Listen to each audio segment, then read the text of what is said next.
sonde couvrante et découvrante. Quand vous regardez votre carte marine, vous avez des chiffres inscrits un petit peu partout comme ça sur la carte.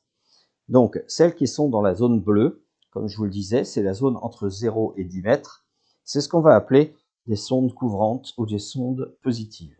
D'accord? Donc, par exemple, de gauche à droite, on va lire 0,80, 1,80 m, 8,60 m, 8,10 m, 2,70 m, 9,30 m. Et dans la zone au-delà des 10 mètres, 11 mètres. D'accord? C'est ce qu'on appelle des sondes couvrantes, des sondes positives. C'est-à-dire qu'il y a toujours de l'eau à cet endroit-là, même à la plus basse des marées basses. Ça, je vous l'expliquerai également dans le cours de marée. Ensuite, on a les sondes qui sont de l'autre côté du zéro, dans la couleur verte, d'accord, et qui sont découvrantes et qu'on va appeler également les sondes négatives. En fait, si vous regardez bien, elles sont soulignées. Donc ici, par exemple, 0,70, 1,20 m, 1 m, 1,30 m et 30 cm et 1,60 m. D'accord? C'est ce qu'on appelle des sondes découvrantes. Cela veut dire que la mer, quand elle monte, elle peut ne pas les recouvrir complètement. Et en fonction de l'heure à laquelle on est de la marée et du niveau de la marée, de la hauteur d'eau, on aura évidemment besoin de calculer, que l'on soit dans les sondes couvrantes ou dans les sondes découvrantes, la profondeur pour pouvoir passer avec notre navire. D'accord? Donc c'est comme ça qu'on trouve les sondes. On enchaîne avec les lignes de sonde et le zéro hydrographique. Donc les lignes de sonde, ce sont les traits que vous voyez courir comme ça tout le long de la carte. Donc, je vous les ai mis en rouge pour bien voir ce qu'est une ligne de sonde. Et là, vous voyez par exemple des deux côtés de la presqu'île de Quiberon, la ligne de sonde des 5 mètres. C'est ça, une ligne de sonde. Donc dans un exercice, on pourra vous dire, votre route croise la ligne de sonde, et c'est à cet endroit-là, par exemple, que vous changez de direction. D'accord? Donc c'est important de savoir identifier les lignes de sonde. Ici, la ligne de sonde des 10 mètres, donc évidemment entre la couleur bleue et la couleur blanche.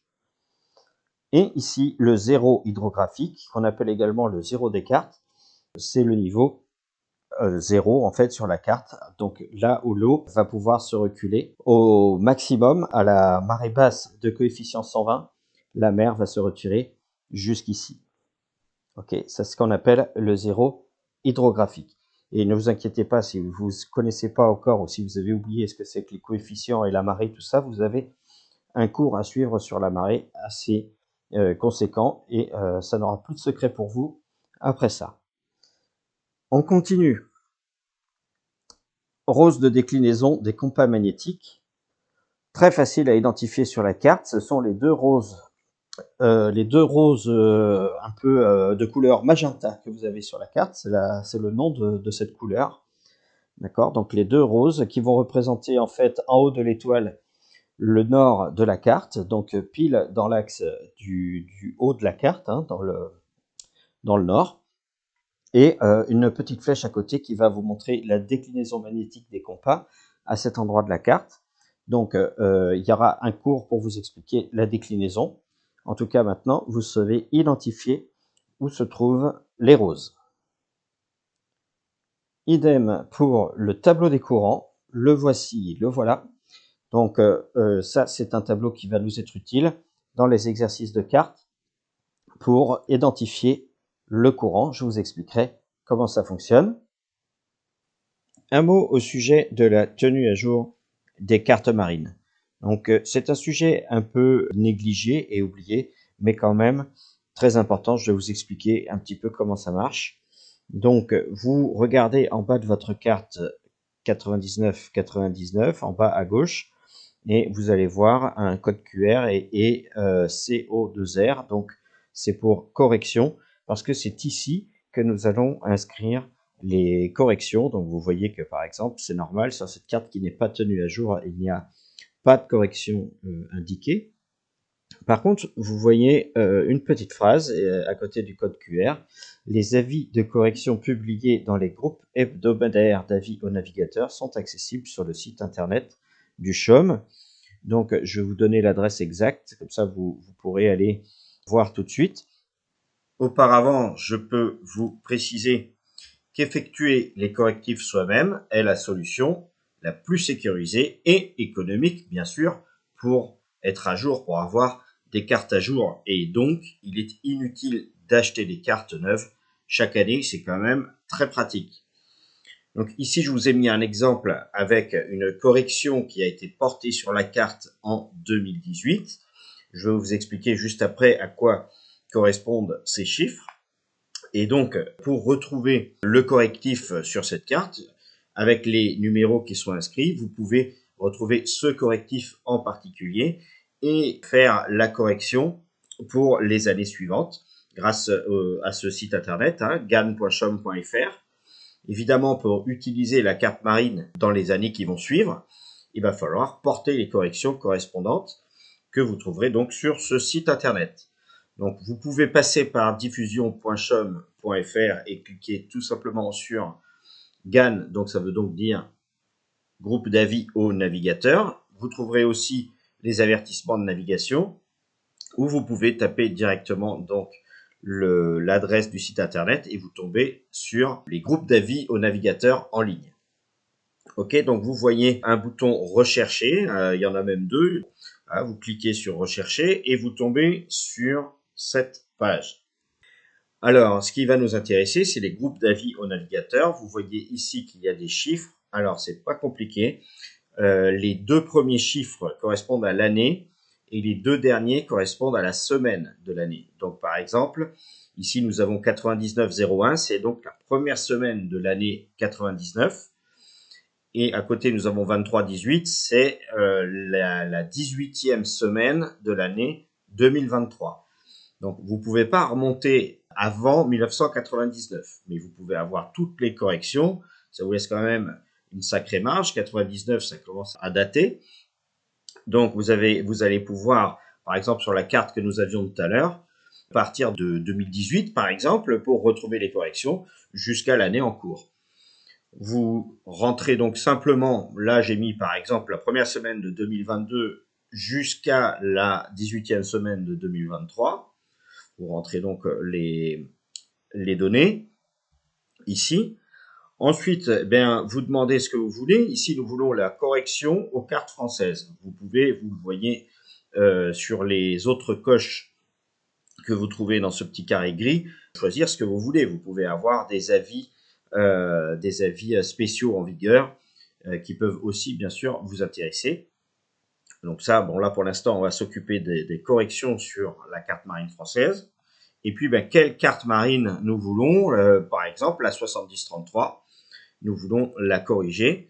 Et on clique sur rechercher. Et là, vous cliquez sur la petite flèche là qui va vous déployer les 12 avis en question.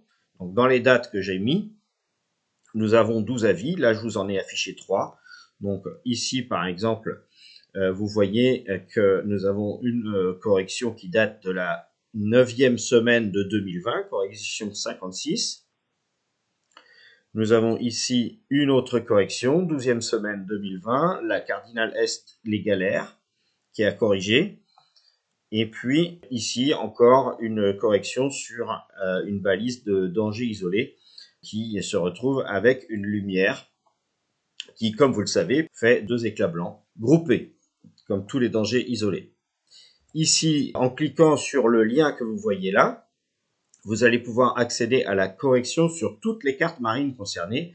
Par exemple, pour la cardinale Est, les galères, on a 6 cartes marines concernées. Donc, si vous avez plusieurs cartes marines sur lesquelles figure cette cardinale, vous pourrez faire le correctif sur toutes les cartes marines.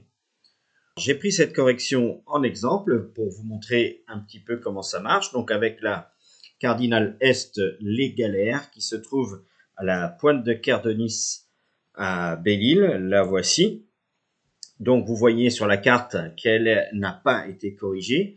puisqu'à la 12e semaine de 2020, on nous demande de rayer la cardinale est, les galères telle qu'elle apparaît là sur cette carte. On a aussi la position, les coordonnées géographiques de la balise, et de porter à la place une bouée qui va être éclairée, qui va faire 3 éclats toutes les 5 secondes. Et donc on est passé d'une balise qui n'était pas éclairée à une balise qui est éclairée. Voilà comment ça marche. Donc pour pouvoir gommer ça sur une carte, il faut quelques outils. On peut utiliser du Tipex, ce genre de choses. Et puis on va porter en fait la nouvelle balise à sa place et on va écrire en bas à gauche de la carte qu'on a effectué la correction 20 12 46. Voilà. C'est une démarche technique assez simple du moment qu'on sait comment faire. Et je vous propose de vous entraîner à la maison si vous avez des cartes marines en utilisant donc cette adresse internet gan.chom.fr. Pour finir ce cours au sujet des systèmes géodésiques et de la carte 99-99, un système géodésique est un système de repères tridimensionnels utilisé sur les cartes. D'accord? Bon, c'est quelque chose d'assez compliqué, mais vous n'avez pas besoin d'en savoir plus. C'est un système de repères tridimensionnels.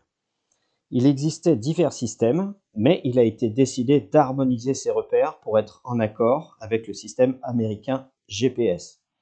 D'accord? Donc, le GPS, qui veut dire Global Positioning System, est un système de positionnement par satellite américain. Et donc, le monde entier a décidé de s'harmoniser avec ce système géodésique. Donc depuis 2001, toutes les cartes françaises sont au système WGS 84. Ce système permet une précision du positionnement de l'ordre de 10 mètres environ. Donc voilà où est-ce que c'est inscrit sur une carte au système géodésique WGS 84. Et si vous êtes observateur et que vous regardez votre carte, vous voyez que c'est pas écrit la même chose. La carte 99-99, de son côté, utilisée pour les formations et examens des permis de plaisance en France, est une représentation de la deuxième édition de la carte 7033. Et la deuxième édition, c'est pas tout jeune. En effet, elle n'est plus mise à jour depuis 1991, et son système géodésique est donc celui de l'époque, ED50. ED, ça veut toujours dire European Datum 50, d'accord, ça date quand même de 1950, ce système géodésique. Et vous avez encore la 99-99 sous ce système géodésique qui n'est donc pas le même que la 7033 qui est avec le WGS 84. Les coordonnées géographiques, latitude, longitude, sont donc décalées d'environ 180 mètres par rapport au système WGS 84. Vous voyez ce qui est écrit ici donc sur votre carte, 99-99, système géodésique ED50. Vous noterez également ce qui est écrit ici. Donc, vous avez une correction à appliquer vers le nord et vers l'est, d'accord, qui va faire 0,06 minutes vers le nord et 0,08 minutes vers l'est, pour pouvoir être en accord avec le système WGS. D'accord? Donc, c'est quelque chose qui est quand même important, c'est-à-dire que si vous avez un GPS en WGS 84 et une carte en ED50, vous allez avoir un décalage qui peut atteindre donc 180, disons 200 mètres, et ça peut coûter très cher si on se fie au GPS en n'ayant pas fait attention à ça. D'accord? Donc, ce sont des notions à avoir. C'est une des raisons, c'est pas la seule parce que la carte n'est plus mise à jour, mais c'est une des raisons pour lesquelles votre carte d'exercice est bien une carte d'exercice et qu'elle ne peut pas être utilisée pour la navigation. Ce n'est pas le bon système géodésique et il y a pas mal de choses qui ne sont pas à jour dessus. Carte non tenue à jour, ne pas utilisée pour la navigation. Et vous voyez que c'est bien l'édition numéro 2 de 1991 de la carte 7033.